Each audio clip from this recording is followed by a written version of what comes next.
映画国宝から読み解く歌舞伎の世界。ほんの少し知ると深くなる。映画国宝を見て歌舞伎のことはほとんどわからないままなのに、なぜか心だけが先に動いてしまった。華やかな舞台、張り詰めた空気、言葉にされない感情、そしてふと思った。ほんの少しだけ歌舞伎の背景を知ったとき、また違った視点が見えるのではないか。この動画では映画の中で描かれた世界を手がかりに、歌舞伎という文化に少しだけ足を踏み入れながら、もう一度この映画を味わってみたいと思います。スモロコイ雪の関のと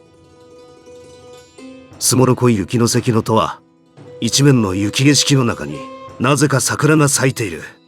そんな不思議な舞台から始まります。登場する娘は人ではありません。恋人を殺された恨みを抱え、桜の精となって現れた存在です。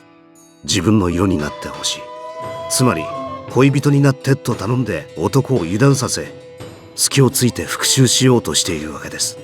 雪の中に咲く桜、この世のものとは思えない美しさと、どこか悲しげな色気、会いたさに、この一言に込められたのは、色っぽさだけではなく、儚さ、けなげさ、そして取り戻せない思いでした。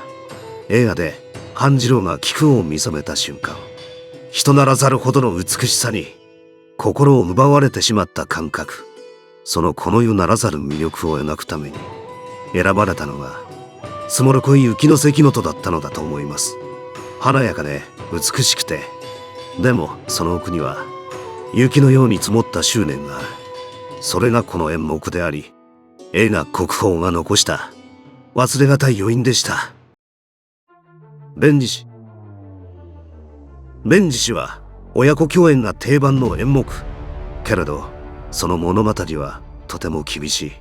獅子は我が子を深い谷底へ突き落とし、自力で這い上がってきた子だけを育てる、そんな伝説をもとにしています。舞台では白い獅子が親、赤い獅子が子、同じ動きをしながら、親は突き放し、子は試される側です。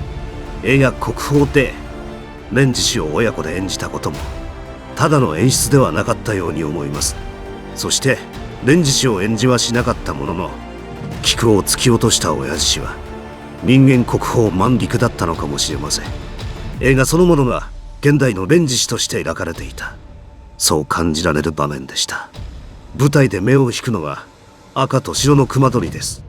熊取は役柄の性格や感情を大胆に誇張する歌舞伎独特の化粧法。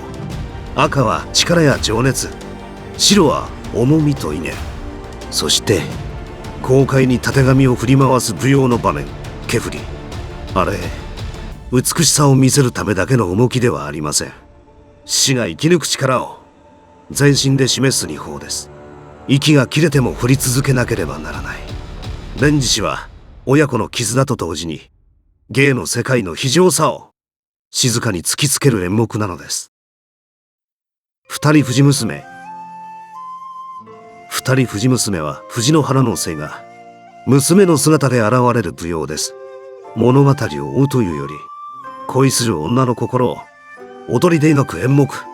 釣れない男への思い、移り気な男心へのもどかしさ、藤の花が松に絡みつくように、離れたくても離れられない気持ちがしなやかな所作で表されます。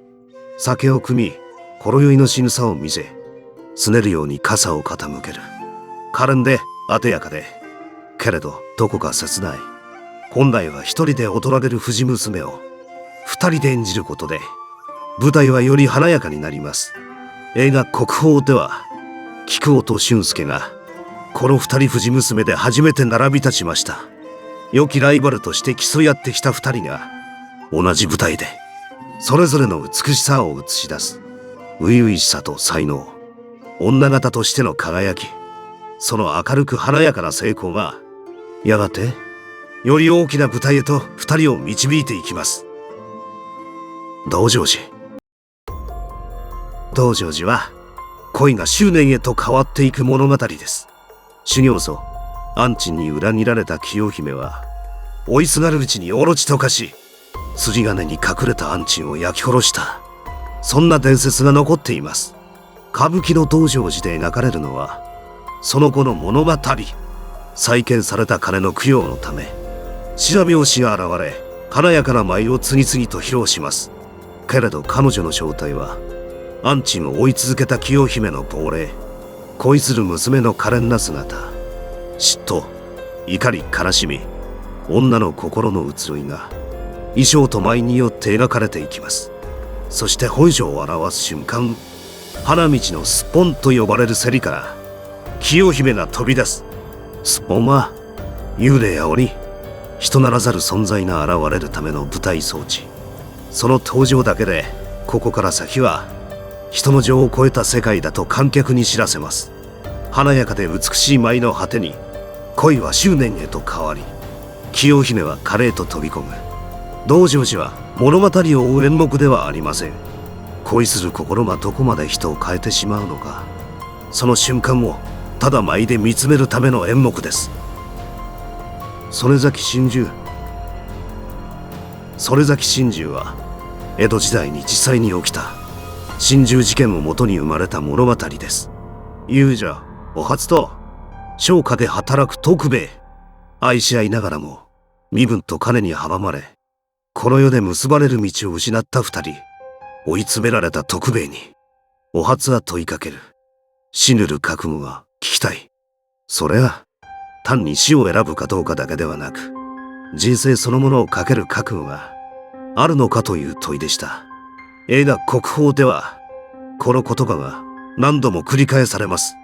稽古の場で、舞台の上で、そして貴公と忠介、それぞれの人生が大きく変わる節目で、繰り返し繰り返し、そして舞台の上で俊介が衣装を生み出し、何度も倒れながら貴公に支えられて花道を退場していく場面。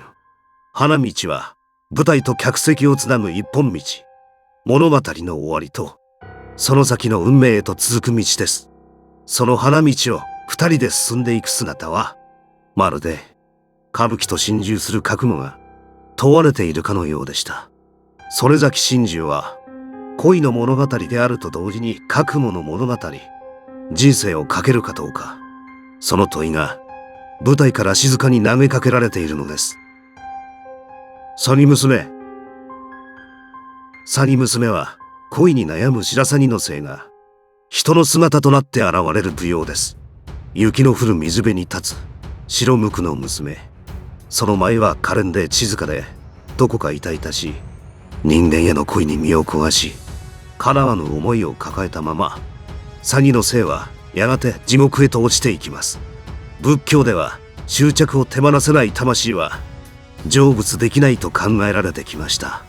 詐欺娘が受ける責め苦は恋そのものではなく、恋にとらわれ続けた心の姿なのかもしれません。映画国宝ではこの詐欺娘が始まりと終わりをつなぐ演目として描かれます。少年時代の貴公が人間国宝万菊の前に衝撃を受けた詐欺娘、そして人生の全てを芸に捧げた果てに人間国宝となった貴公が舞う最後の詐欺娘。そこにあったのは成功の喜びだけではありません。孤独、喪失、それでも手放さなかった芸の執着、人ならざる美しさにまで踏み込んでしまったものの静かな佇まいでした。詐欺娘は恋の物語であると同時に芸に生きたものの行き着く先を映す舞なのです。映画国宝に描かれていたのはただ美しい舞台だけではありませんでした。神様と話してたんとちゃうで、悪魔と取引してたんや。芸に人生を捧げるという覚悟と残酷さ、祈りと狂気の境目。歌舞伎の世界には代々芸を受け継いできた家があります。